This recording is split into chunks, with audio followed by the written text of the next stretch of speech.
Good afternoon and welcome to our report on delivering fairness at Mercury Careers. Today we will be covering the issues with management performance. Thanks, Mary. Hi everyone. Today I'm going to talk about what's wrong with the HR manager assignment firm.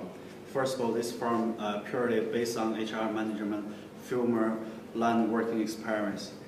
It's also integrated with actual performance appraisal, but like a significant and systematic concern.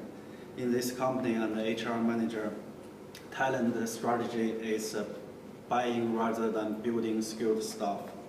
HR manager and the company adopt a simple and straightforward, which indicate a company and human resource management manager are significant with the current company structure.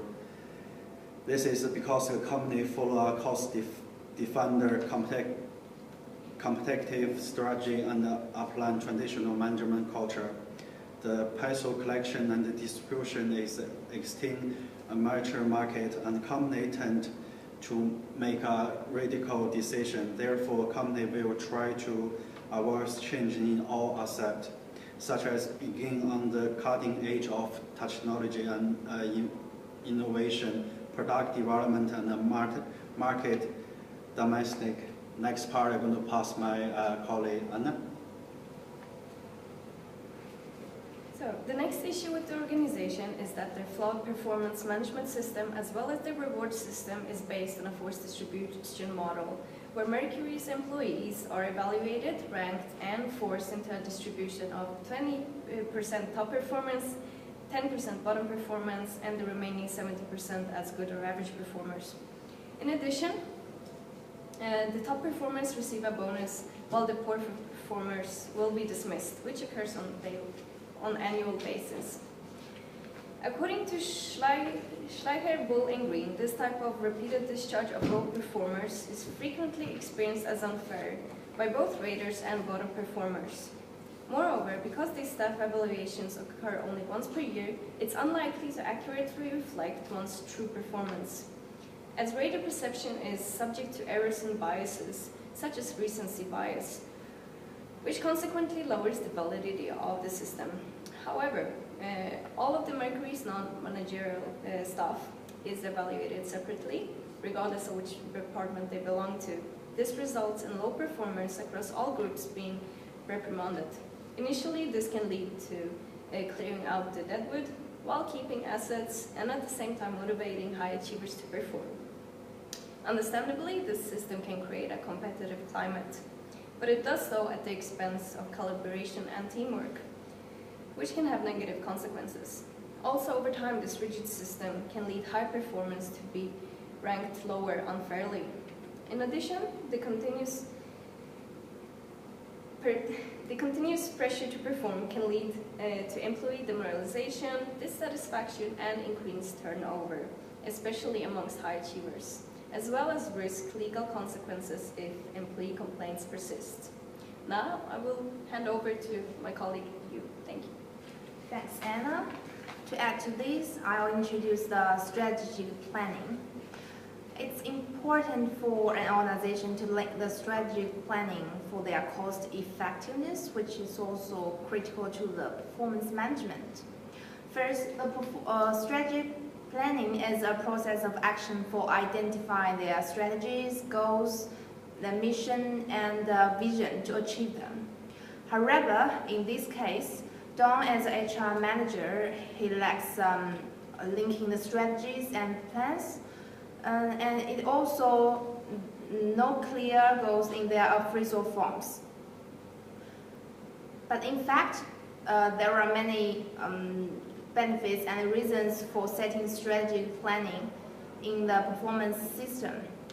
Firstly, setting strategic planning can formalize expected achievement. Employees can see a direct link of what they must achieve and the organization's vision. For example, this can make employees perform more effectively in a company. And secondly, effective strategic planning can provide employees motivation. which can be time-saving and increase work efficiency for an organization. For example, managers can provide employee bonuses. Employees always respond to these bonuses and other financial incentives as a way to reward the greater performances. And moreover, a business could have a reduction in expenses by setting the effective financial goals and strategies. For example, identify and analyze the internal and external environment of the whole business and make sure there are company's goals and mission to achieve them. These can also be beneficial for their company's cost effectiveness. Therefore, it's necessary for an organization to take time to set strategic planning for their cost effectiveness. And then Judy will talk about the feedback.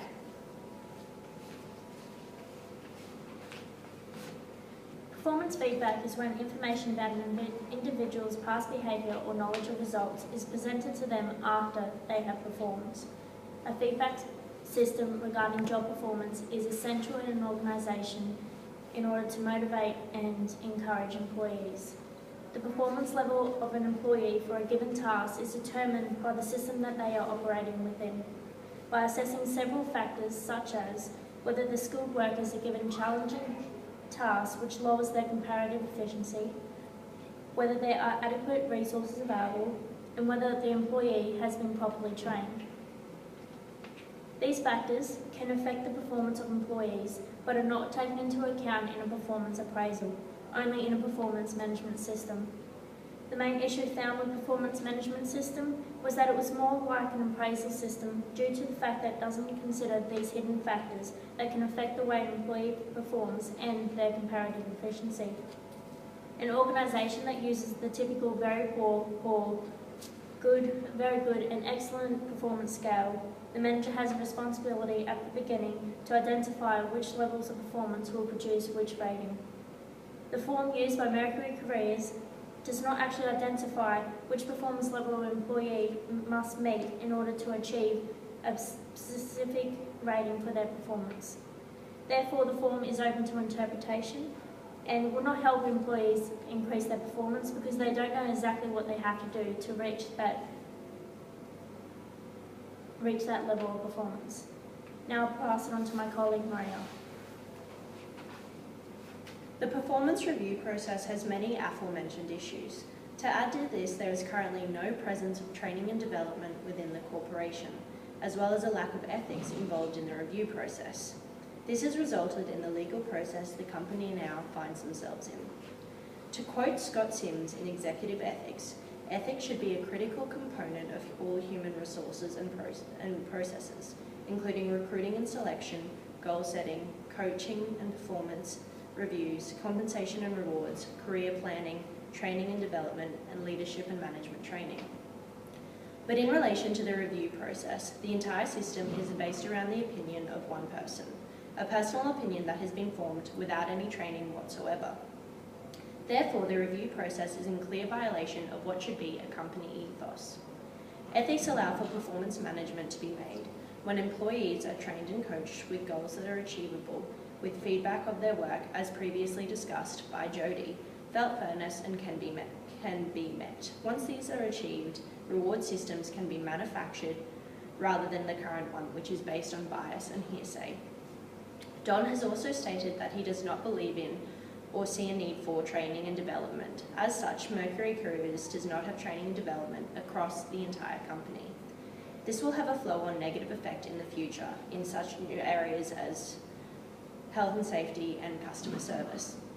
Currently, the lack of training and development affects the review process by allowing managers who are not trained in human resources to affect the future of workers' employment with their own personal opinion.